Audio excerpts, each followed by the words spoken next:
Heatherington. I am so excited about having Jim on here. Jim, this is Jim's first time on Empowered Talks, and Jim is a fellow Canadian. Woohoo! He lives about a half an hour away from me. I'm in a place called Mississauga. He's in a place called Burlington. Burlington actually is the place where I would really like to live. That's actually my favorite place right now. So good for you. So Jim is a relationship coach, and that's all I'm going to say. I'm going to let him introduce himself and tell you all about himself and let him speak for a change. I'm going to stay quiet. Thank you all so much. And Jim, take it away.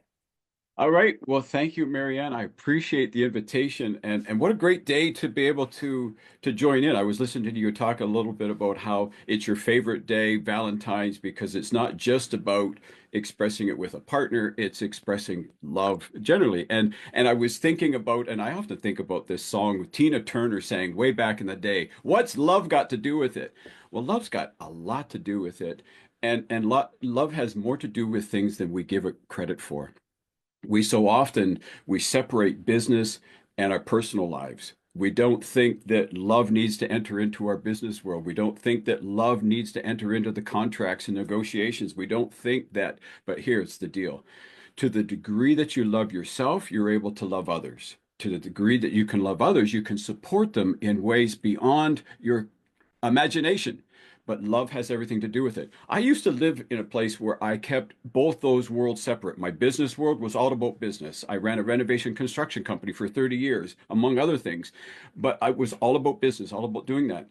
And then on the other side, I was pastoring, I was mentoring, I was coaching, I was doing all those. So I wore two separate hats. But I thought, wait a second, love has more to do with both these worlds because it was tearing me apart because I just naturally love to love and care and support. And I realized that, you know what, it's just as valuable, it's just as important. And if we stop treating people like numbers, if we stop treating people just like another notch in the belt or another sales quota or another level, then we treat them with honor, dignity, respect, and that's love. And so we need to enter that in. And I think the world has come back to a place, as entrepreneurs, you probably have seen this shift where it's gone from just being a number in the corporation, a number on a sales figure sheet, a number on this, to being actually relational. There's a whole level of relationship that's starting to build in the entrepreneur world. That's what people are looking for. They're looking for authentic connections. They're looking for authentic ways to build relationship with you. They don't want to just, enroll in your programs, enroll in your services. They're buying you. They're buying the results, but they're buying you.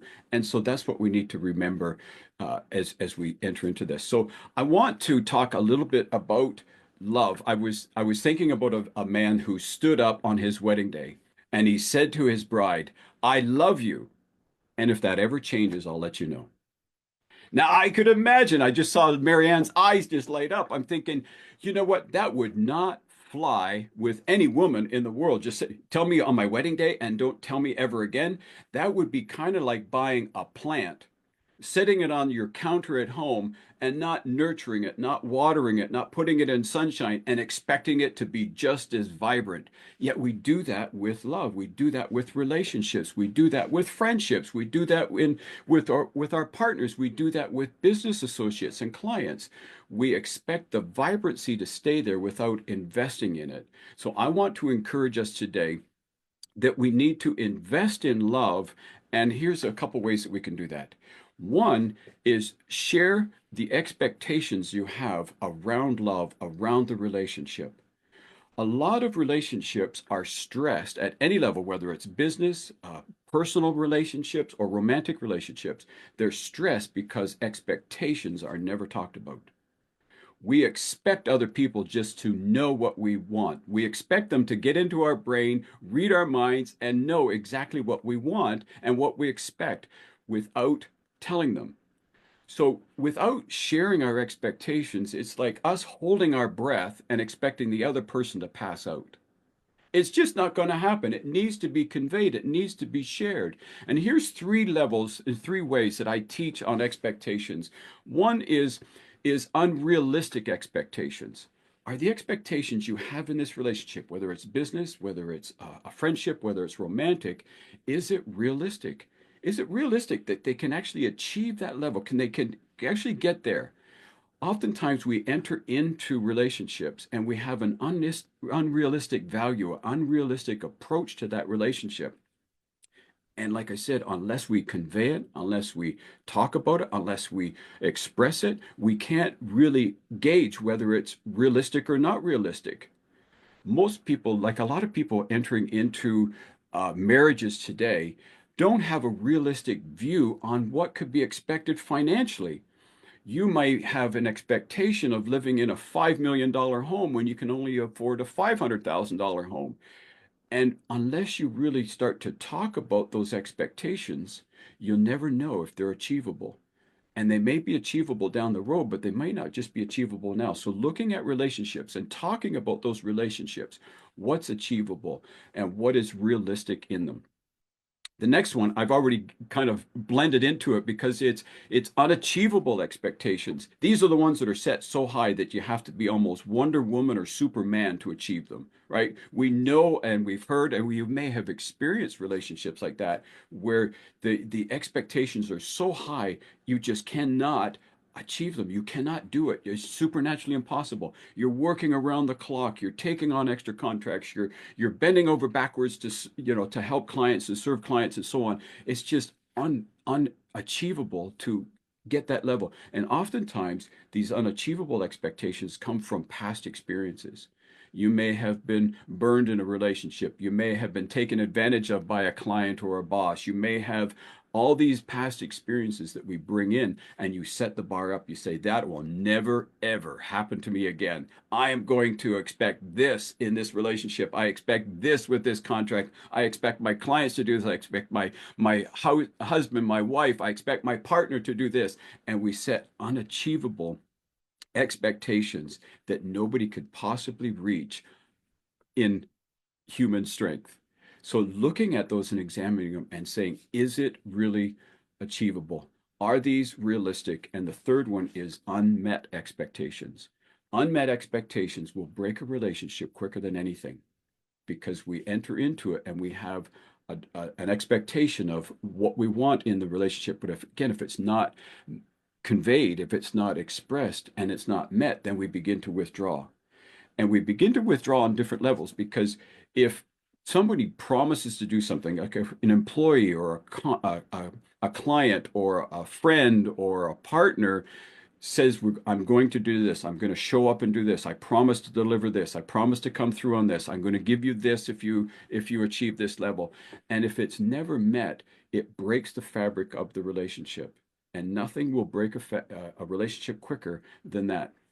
Let's say you want to buy a computer and you go in and you talk to the computer salesperson and you agree on the thing, you see the warranty, you see extended warranty, you get everything all set, you bring it home and you find it's broken. And you go back, well, the expectation is that they're going to meet their obligation, honor the commitment, and honor what they said that we're going to do. And if they look at you and say, look, we're not going to do anything, we're not going to honor the warranty, we're not going to fix it, we're not going to replace it, we're not going to do anything, you wouldn't come back next week and say, well, you know what, I need a new surround sound system for my home theater, so I'll buy it from you. No, you would break that relationship. You would sever that relationship. And the same thing happens in our personal and romantic relationships and in business relationships. When expectations aren't met, we begin to pull back. And so I want to encourage you to look at those things because it may not be completely on the other side. It may be stuff that we need to adjust. We may need to have a look at and say, well, maybe it's not for now. Maybe it's for later. Maybe it's unrealistic. Maybe it's not achievable at this level. Maybe I need to go to another level and really examine it and look at that and say, what is it about that? You know, the old expression, when you point a finger at someone and you say it's your fault or you're not meeting this, we know that when one finger is pointing outwards, we got three pointing back at us. So we need to look at ourselves and look at ways that we need to examine these expectations and say, okay, are these realistic? Are they unachievable? And how can I met them? And having a conversation around them is the first step. Because if we don't talk about it, like the old expression, we teach people how to treat us. But if we don't share how we want to be treated, if we don't share what our expectations are in the relationship, it's never going to get there. We're not going to get to that level. And I wanted to talk about something that is missed in a lot of relationships as entrepreneurs. We can get so busy traveling. The speaker that was on just before me is traveling, is down in Vegas and goes all over the place. And we can travel, we go to events, we do all these different things, but we can forget to invite people along on the journey with us. My wife is my number one supporter. She absolutely loves what I'm doing. She's always amazed when I get up to talk, and she's just my number one supporter. But she's not crazy about traveling and going to events and doing all this stuff. It's just not her thing. And so what I began to see is that I'm growing, I'm shifting, I'm changing, I'm looking for new things to build and create. That's just who I am. She's happy with the way the relationship was, where the relationship was before. And we need to remember this as entrepreneurs because we can get excited, we can grow, and we can be on stages and we can be doing all these things. But when we began the relationship with the significant person in our lives, we started at this level. And as we grow and change and evolve and develop, we have to remember to invite that person in. So oftentimes I hear and I mentor entrepreneur couples, and the one will just say, well, they just don't want to grow. They just don't want to change. They just don't want to get involved with what I'm doing. They just don't. And I look at them and say, well, is there an invitation to invite them into that world? Is there an invitation to continue to enjoy the relationship in a way that you used to enjoy it? It doesn't mean that you have to stop traveling and stop speaking and stop building your business and doing those things. What it does mean is that we need to carve time out that we can honor that relationship and continue to nurture that relationship. Remember the plant I talked about at the very beginning, right? Love needs to be nurtured. Love needs to be cared for. Love needs to be supported. Love needs to be looked after. And we can't expect it to be just as vibrant 10 years or 20 years down the road if we aren't pouring into it. So we need to look at it and say, what responsibility do I need to take in inviting this in? Think about the relationship when you first, uh, a romantic relationship, for example. There was nothing you wouldn't do to encourage and support and do things for your love, right? If they said to you at 9 o'clock at night, "Oh, you know what? I got a real craving for my favorite burger at the joint that's 30 minutes on the other side of town," you would have gotten in that car and driven those 30 minutes without question. 10 years later, it's order from Uber Eats and get it yourself, or wait till tomorrow and we'll go up that way. It changes. We shift and we adjust. And so we need to look at the way we used to treat the relationship. And it can be the same in friendships. Friendships we're just as bad with. We can take advantage of the friendship. We can say, oh, good old Johnny's always going to be there. He's always going to be. I don't need to call him. I don't need to do anything. I don't need to encourage him. I don't need to hang out with him. I just need to call him up when I need his pickup truck. I just need to, we can take advantage of those things. And so getting back to the place where we really appreciate and nurture and pour into those relationships and remember what energy we poured into them. It's what I call the necessity of effort. We need to continue to pour in the same energy and the same effort throughout the relationships at any level, whether it's business relationships. I mean, you can't sign up a client and then not follow through on what you promised. You can't follow through or not follow through with the same effort and commitment, the same passion and desire to serve just because you made the sale. No, we need to continue to pour out that same effort. So there's a necessity of effort that needs to be poured into relationships at every area of our life, whether it's business, personal, or romantic relationships.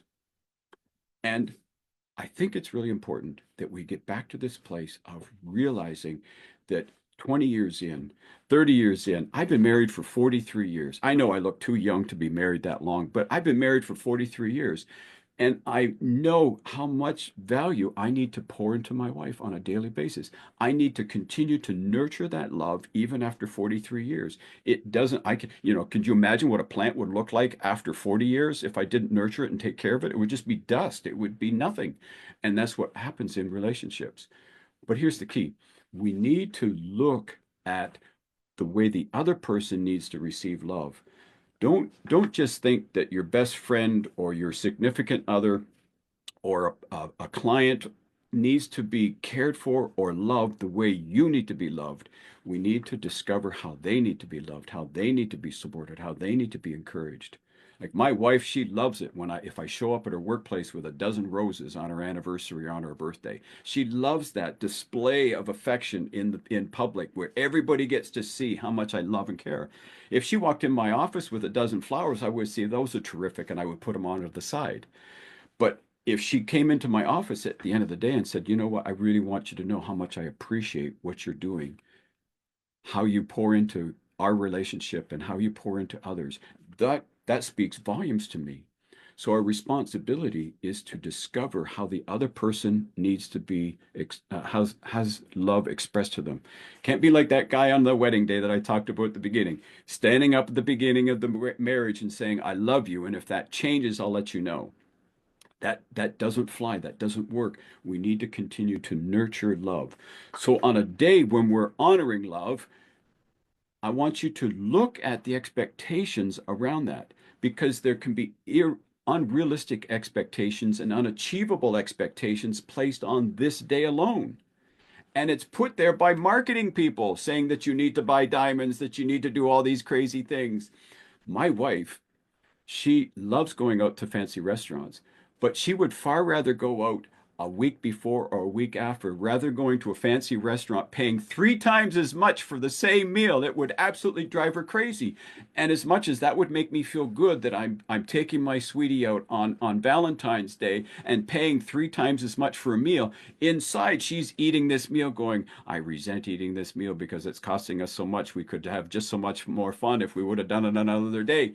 And so it's finding ways that the other person appreciates love, the way they need to be nurtured, the way they need to be covered, because that's what heals the heart, is loving in a way that accepts them. When we love someone in a way that isn't their way of receiving love, it's not healing. It can be actually irritating. It can actually be destroying. It could be disruptive if we're not healing them or loving them in a way that supports them and supports them in the way they need to receive it. I hope that makes sense. So I want to encourage us to really examine our expectations. Have a look at what you're bringing into the relationships at any level, whether it's in business, whether it's in your personal relationships, whether it's romantic relationships. What are the expectations? Begin to write those things out. The first level of being aware of things is just noticing how you dialogue, noticing how you interact, noticing how you communicate, knowing what your expectations are, and really looking at those and writing them down. We do things so automatically that we don't even think about it anymore. Right? They say that by the time we hit 35, and they, as psychologists, they've done lots of studies, more studies than we'll ever have done, but they say that by the time we hit 35, that 95% of what we do is automatic. So we don't even consider the way we approach relationships, the way we consider the way that we approach love. But I want to encourage us to be more aware of it. Be more aware of your attitude towards love. Be more aware of your expectations around love. More aware of your approach to relationships, whether they're business or personal or romantic relationships. Have a look at those and begin to write those things down, because as you write them down, now you're looking at the dialogue, you're listening to the dialogue, you're playing the tapes back and saying, wow, I never realized that this is the way I approached this level of love in my relationships, or this level of expectation. I never really was aware of that. So looking at it, breaking those patterns, and not just being caught up in the automatic everyday stuff that we so often do. You know, they say we think 60, 70,000 thoughts a day. And again, those things, 90% of them are automatic. We get dressed in the morning, we brush our teeth, we eat, we do all these things. We don't even think about all the different things that go on to building up our day. But when we step back and we become aware of them, that's when love can begin to heal. That's when our relationships can begin to heal. That's when we can take things to a whole new level, is once we become aware of them. After we become aware of them, start writing them down, start looking at them and examining them, and you'll be surprised at the dialogues that you've created around relationships. And it could have been built on previous relationships. Oftentimes, the things that happen today, or the way we express things today, is a result of experiences, a result of relationships, a result of things that we've gone through in our past. And so examining those things and writing them down is a great place to start. And then next is to start to create a plan. What are you going to do in the next 24 hours? You were challenged in the previous talk to do something over the next 24 hours. So looking at your expectations and how you're approaching those things in all areas of relationship is the first order of business. It's the first thing that you need to do is to record those and start to create an action plan that you can start to step out on. And so putting these steps in order will begin to create a new dialogue, will begin to create new ways that you can invite people back into your life. I get the privilege and the honor of marrying people in our province. I'm a licensed wedding officiant, and I love working with couples. And one of the first things I say to couples when I'm mentoring them and talking to them is to remember the little I do's all the way through your relationship. And we can apply that same principle in business relationships, in personal relationships, and in our romantic relationships. Think about the I do commitments, the little commitments that you made along the way. When you met the significant person in your life, you saw them from across a crowded room and you said, I do want to get to know that person. I do want to spend time with them. I do want to have another date or a second date or a third date. I do want to create some memories. We build all these little I do moments. We do the same thing in business. We may look and admire a mentor and we say, I do want to get to know them as a person, or I want to get to know their process and how they can support me. And these little I do commitments will lead to greater commitments. And the ultimate commitment, of course, when we building romantic relationships is saying I do at the altar and saying I do to one another. And it's remembering those I do commitments that will ease the invitation or increase the invitation as we grow along in the relationship. So don't think that just because you made the sale, just because you built the friendship, just because you said I do, that you don't need to pour into it. We need to continue to pour into it day after day, week after week, month after month, year after year. That takes commitment. That takes tenacity. That takes desire, and it takes effort. And we need to continue to pour that into each other. So I want to encourage you over the next 24 hours to look at some of the expectations that you have in all those areas in your business relationships. Are there expectations that you're expecting from somebody that you're working with, or from a partner, or from a business associate or an employer? Is there something in there that there's an expectation that you might need to look at it and adjust a little bit? Look at your friendships. Are there expectations in friendships? Right? Taking advantage of poor Johnny in his pickup truck just because he's there. Is that a realistic expectation to just call him up when you need something rather than just calling up just to hang out? And the same thing with your romantic relationships. And no better day than today than to look at that and say, do I have unrealistic expectations? And how can I re-invite my partner? How can I carve time out with my partner to begin to invest in them? And how do they need best for me to express love to them? What is the way that makes the most sense to them? What registers most to them? Is it a dozen roses? Is it their favorite latte? Is it a word of encouragement? Is it just supporting them in a project? What is it that makes the most sense for them so that they can appreciate love and feel valued and feel honored in this relationship? As you grow as an entrepreneur, as you grow in your business, don't expect your partner to be as excited about it as you are. There needs to be that invitation to join you on that journey. There needs to be that invitation to continue to nurture that love, to nurture that relationship, to foster that as you grow along. Without the invitation at any level of relationship, it will begin to deteriorate. It will begin to separate. It will begin to isolate. One or both of you may start to pull back from the relationship if there isn't that invitation. And here's the deal. With long-term marriages, with long-term relationships, you're not guaranteed that it's going to be successful forever. As I said earlier, I've been married for 43 years. That's taken a lot of work and effort to maintain that relationship. There's the old expression, the 7-year itch. And we've heard about that with relationships and in marriages, that after 7 or 8 years, there's that itch that, oh, maybe I made the wrong decision. I want to make some other choices. The grass is greener, and there's separation. But there's a new term out, and it's called the 20-year itch. And people are rediscovering, because the average age of my clients is probably 50 years of age, between 45 and 55 years of age. They've worked their careers, they've raised their family, they've done all this stuff, and they said, now it's my turn. I want to live out my passion. I want to live out my dreams. And so they create this area of separation where they just say, you know what, I'm done with all that stuff. I'm stepping into it. It's me time now. And so I want to encourage you to look at the different levels of your relationship. Take some action over these next few days and see if it doesn't make a change. So I want to encourage you as well to reach out to me at jimh360.com. It's a simple email or a website that you can remember, jimh360.com, and just connect with me there. I'd love to hear how you are growing in love, how you're developing, and things that this talk that maybe have encouraged you. There's other resources and stuff there that you can get, that I can get, and I would even love to get on a quick call with you and just to see if there's a way I can support you more, because I really believe that when we learn how to love, when we heal love, then we can grow in every area of our relationships, every area of our life. And when love is easy, when love feels good, when our hearts feel good, it makes everything else begin to flow.